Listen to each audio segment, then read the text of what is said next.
જય માતાજી, જય ભારત। આપણે આજે બનાવશું ગાંઠિયા। સાતમ નજીક આવી ગઈ છે, પણ અમારે તો 2 દિવસ પહેલાં બનાવવા પડે ગાંઠિયા। અને આપણે આમાં 1 કપ તેલ નાખ્યું છે, 2 ચમચી ખારો નાખ્યો છે અને 3 ચમચી મીઠું નાખ્યું છે। એટલે આપણે 1 કિલો લોટના ગાંઠિયા બનાવવાના છે, એટલે આપણે માપ કરી દીધું છે। અને 2 ચમચી અજમો નાખ્યો છે અને 1 ચમચી હિંગ નાખી છે। તો આપણે હવે આ જે મિક્સર છે બનાવ્યું છે પાણી, એનાથી આપણે લોટ બાંધીશું। તો જોજો, આ આપણે 1 કિલોના માપે આ બધું બનાવેલું છે। 1 કિલો લોટના ગાંઠિયા બનાવીએ છીએ। આપણે 1 ગ્લાસ પાણી એમાં નાખ્યું છે। જો વધારે જરૂર પડશે તો આપણે નાખશું।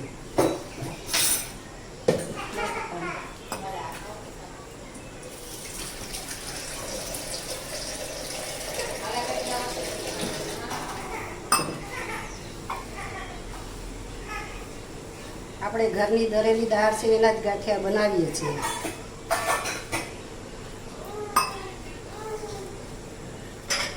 ગાંઠિયા બહુ સરસ થાય છે, સોફ્ટ અને કડક।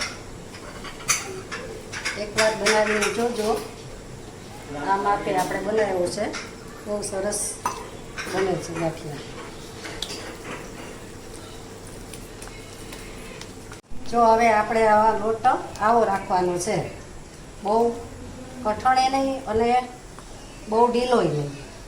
આવો લોટ રાખશો એટલે તમારા ગાંઠિયા પરફેક્ટ બનશે। જો નજીકથી તમે જોઈ શકો છો, આવો લોટ બાંધવાનો છે।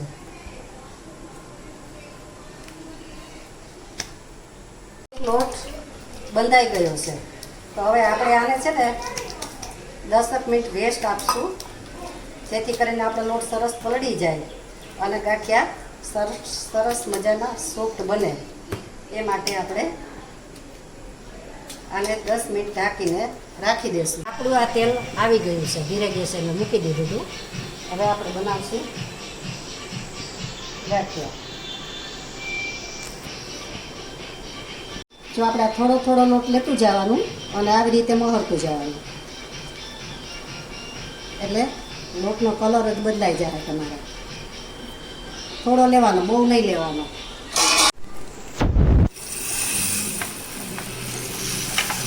આમાં ગાંઠિયામાં છે ને એકલા હાથે તો ન થાય, આમાં 2-3ની જરૂર પડે, કારણ કે આપણે એમાં વજન દેવાનું હોય, એટલે એકલા ન પાડી શકીએ, 2 જણની તો જરૂર પડે જ।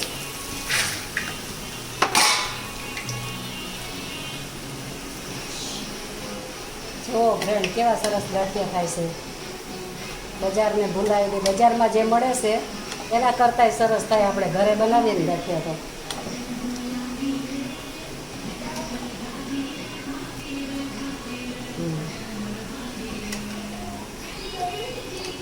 બસ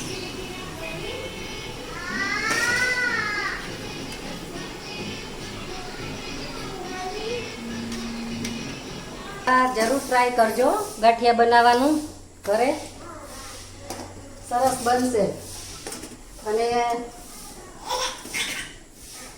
નવા હોય તો અમારી ચેનલને લાઈક કરજો, શેર કરજો અને સબસ્ક્રાઈબ કરજો, અને કોમેન્ટ કરવાનું તો ભૂલતા જ નહીં કે કેવી લાગી મારી રેસીપી, તો નવા વિડીયો આપ સુધી પહોંચી શકે।